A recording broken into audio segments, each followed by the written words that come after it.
Bonjour à tous, bienvenue sur Daily French Talk. Salut, c'est super de vous revoir.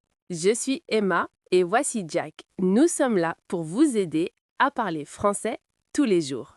Oui, si vous aimez apprendre avec nous, n'oubliez pas de vous abonner et de liker la vidéo.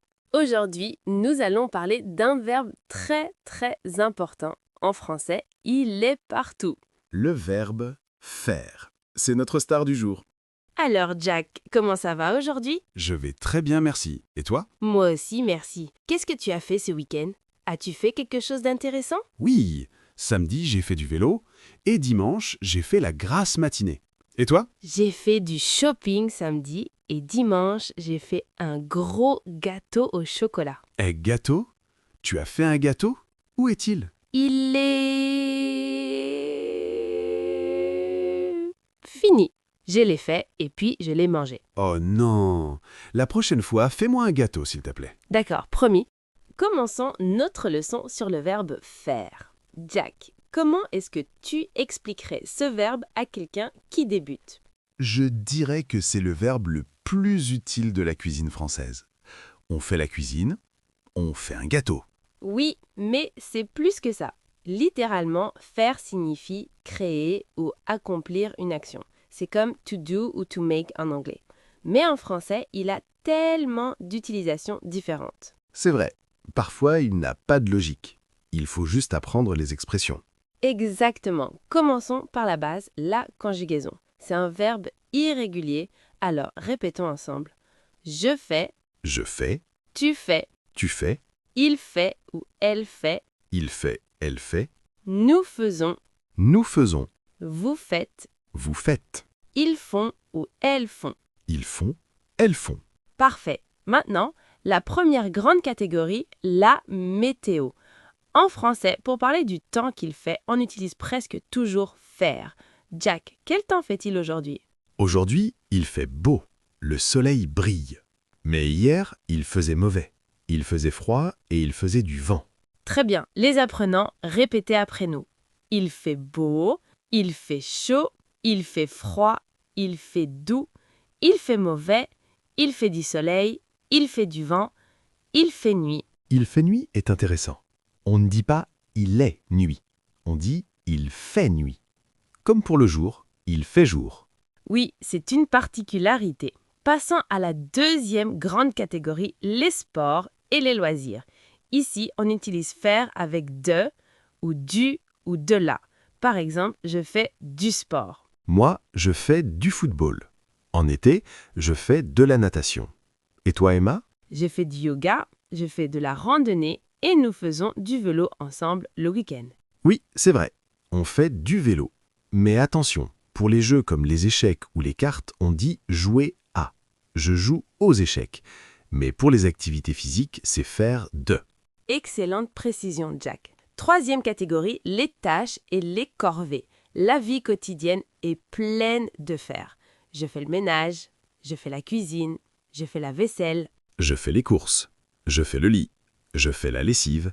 Et parfois, je fais le jardinage. Tu fais le jardinage? Vraiment? La dernière fois, tu as fait pousser une mauvaise herbe. C'est un début.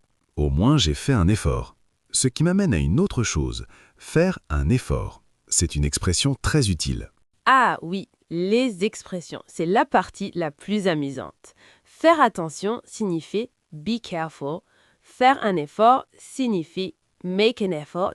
Faire une promenade signifie take a walk. Faire la fête signifie to party. Faire la grasse matinée est ma préférée. Cela signifie to sleep in. Et faire dodo, pour les enfants, c'est to sleep.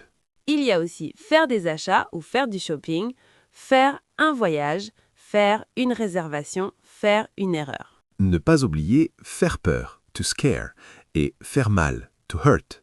Oui, ça fait mal, that hurts. Parlons maintenant de la structure grammaticale. Souvent, après faire, on a un nom sans article. Par exemple, faire attention, faire peur, faire mal, mais parfois on a un article.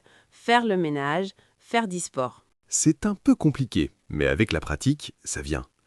Emma, est-ce qu'on peut pratiquer avec des questions? Bien sûr, je te pose une question avec faire et tu réponds, d'accord?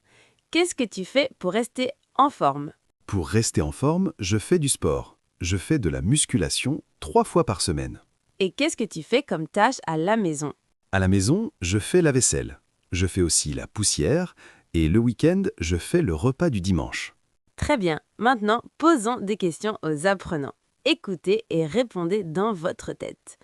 Qu'est-ce que vous faites quand il fait mauvais? Moi, quand il fait mauvais, je fais un puzzle ou je fais une sieste. Bonne idée. Autre question. Qu'est-ce que vous aimez faire avec vos amis? Avec mes amis, nous aimons faire des jeux de société. Nous faisons aussi souvent un barbecue. Et pour finir cette partie, une petite particularité. Faire peut également exprimer une durée ou une distance. Ça fait 2 ans que j'apprends le français. Ça fait 10 km jusqu'à la plage. Ça fait longtemps, quand on n'a pas vu quelqu'un. Exactement. Alors, récapitulons rapidement. Faire pour la météo, les sports, les tâches et des dizaines d'expressions courantes. La meilleure façon de l'apprendre, c'est de l'utiliser. Oui, il faut faire des phrases, faire des exercices et ne pas faire d'erreurs. Enfin, si, faites des erreurs. C'est comme ça qu'on apprend. Très bon conseil. Maintenant, pour que tout cela soit plus clair, passons à nos 50 phrases essentielles qui vont montrer faire dans un dialogue naturel. Maintenant, pour vraiment comprendre faire, le mieux est de l'entendre dans des phrases de la vie de tous les jours. Jack, montrons-leur comment on utilise ce verbe naturellement. D'accord, on va parler normalement, comme à la maison. Par exemple, le matin, la première chose que je dis, c'est souvent « Qu'est-ce que tu fais ?» Oui, qu'est-ce que tu fais est la question parfaite pour demander à quelqu'un quelle est son activité en ce moment. Et moi, je peux répondre « Je fais du café » ou « Je fais mes étirements ». Et parfois, si je suis très occupé, je dis « Je fais 1000 choses à la fois ». C'est une expression pour dire qu'on est très occupé. Exactement. Une autre phrase très courante, c'est « Comment tu fais ça ?» si tu vois quelqu'un qui fait quelque chose de bien et tu veux apprendre. Oui, et la réponse peut être « Je fais de mon mieux ». Cela signifie que tu donnes le maximum, tu fais tout ce que tu peux. C'est une bonne phrase à retenir. Tout à fait. Parlons des invitations. Pour proposer une activité simple, on dit souvent « On fait une promenade ?» J'aime beaucoup cette phrase. Et si on est d'accord, on répond « Bonne idée, allons-y ». Ou plus simplement « D'accord, on fait ça ». On fait ça est très utile pour accepter un plan. Pour la routine du matin, il y a des phrases classiques. « Je fais mon lit » est important pour commencer la journée du bon pied. Moi, je dis « Je fais ma toilette ». Cela veut dire que je me lave, je me brosse les dents, je me prépare. Et avant un voyage, la phrase obligatoire « Je fais ma valise ». C'est l'action de mettre tes vêtements dans la valise. Dans la cuisine, les phrases avec faire sont infinies. Je fais à manger est la phrase générale. Plus spécifique, je fais un gâteau, je fais une salade, je fais frire des œufs. Quand on parle à un ami qu'on n'a pas vu depuis longtemps, la première chose c'est « ça fait longtemps ». On utilise faire pour parler de la durée qui a passé. C'est vrai. Et pour parler de la météo, on en a déjà parlé, mais c'est essentiel.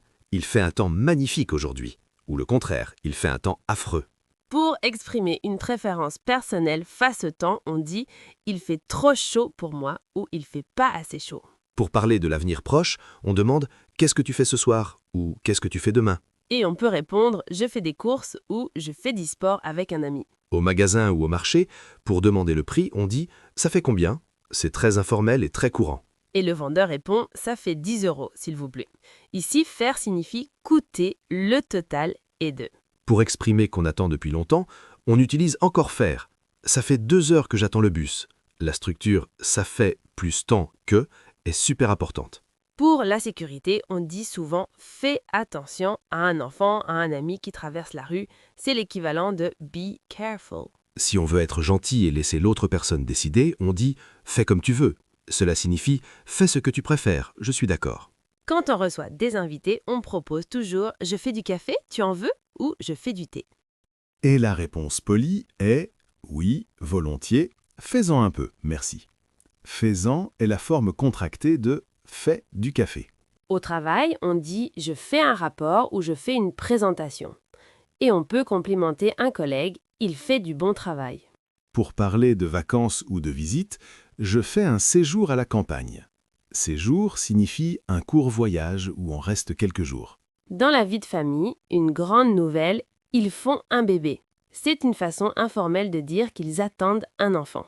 Pour les fêtes et les célébrations, on fait une fête samedi, tu viens?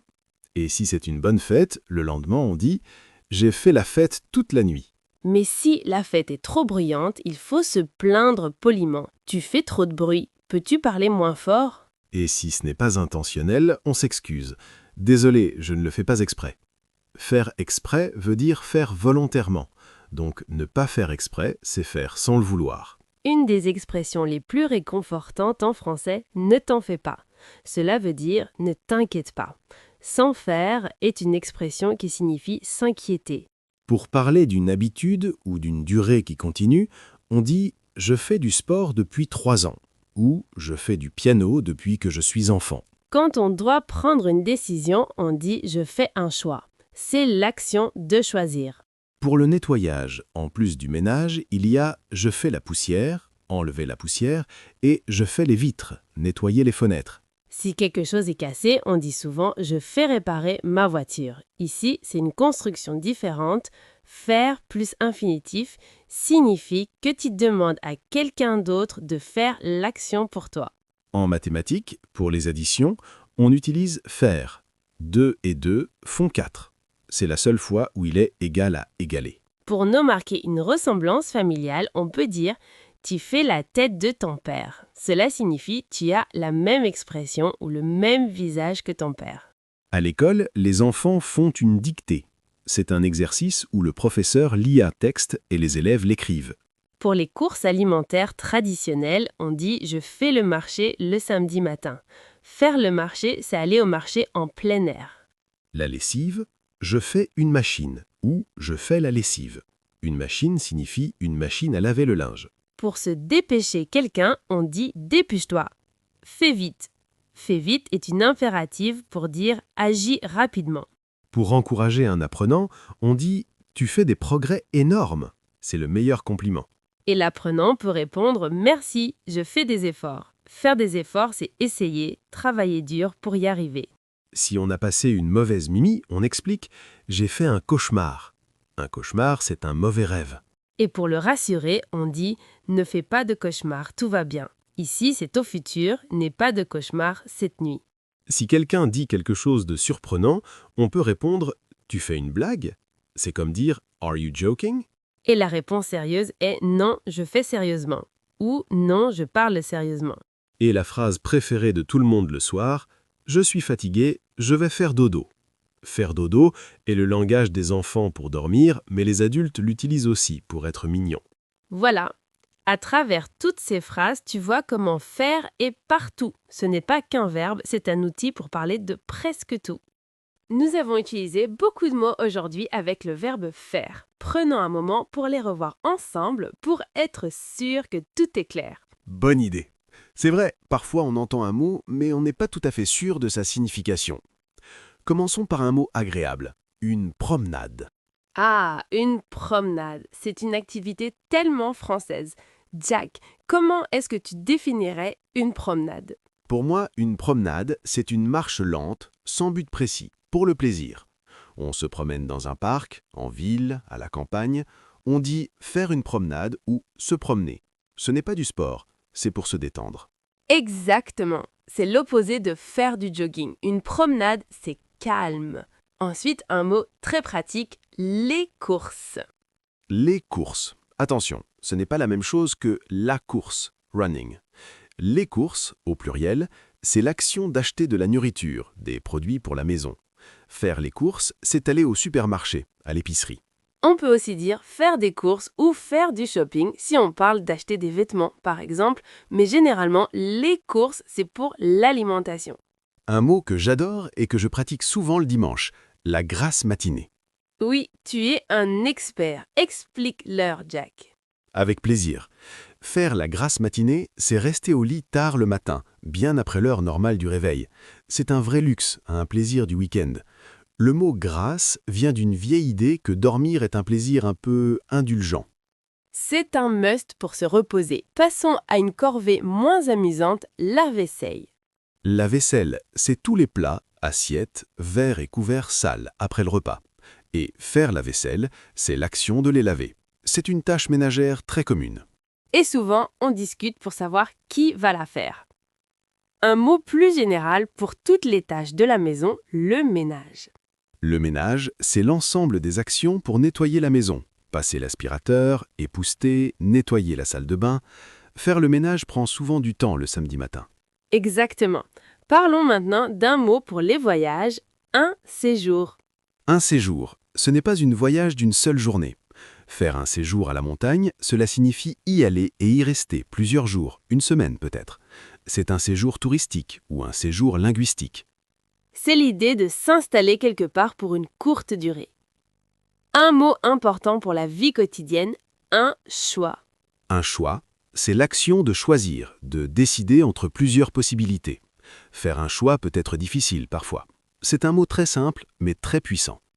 Et quand on apprend une langue, on aime entendre des progrès. Des progrès. C'est le pluriel de le progrès. Cela désigne l'amélioration, l'avancée. Faire des progrès en français, c'est devenir meilleur, comprendre plus de choses, parler plus facilement. C'est le but de tous les apprenants ici. Et pour faire des progrès, il faut un effort.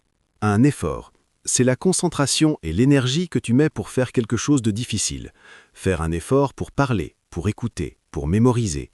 Sans effort, il n'y a pas de progrès. C'est une belle leçon de vie finalement. Et pour terminer, un mot moins joyeux mais utile, un cauchemar. Un cauchemar, c'est un mauvais rêve, un rêve qui fait peur. Faire un cauchemar la nuit, c'est désagréable. On utilise aussi ce mot dans la langue courante pour parler d'une situation très difficile. Ce trajet en voiture était un cauchemar. Voilà, tous ces mots se marient parfaitement avec notre verbe star faire. En les connaissant, vous pouvez déjà créer de dizaines de phrases utiles. C'est ça, faire une promenade quand il fait beau, faire les courses après le travail et faire la grasse matinée pour se reposer de tous ses efforts et de tous ses progrès. Parfaitement résumé, Jack. C'était une longue session aujourd'hui, mais je pense qu'on a bien exploré notre verbe faire. Oh oui, on l'a fait tourner dans tous les sens. Mais c'est nécessaire, parce que c'est un verbe que nos amis apprenants vont entendre et utiliser 10 fois par jour. Exactement. Alors, pour résumer très simplement ce que nous avons pratiqué aujourd'hui. D'abord, la conjugaison « je fais »,« tu fais »,« il fait »,« nous faisons »,« vous faites »,« ils font ». Il faut vraiment retenir « nous faisons » et « ils font » car ils sont irréguliers. Et puis, les 4 grandes familles d'utilisation. Numéro 1. La météo. Il fait beau. Il fait froid.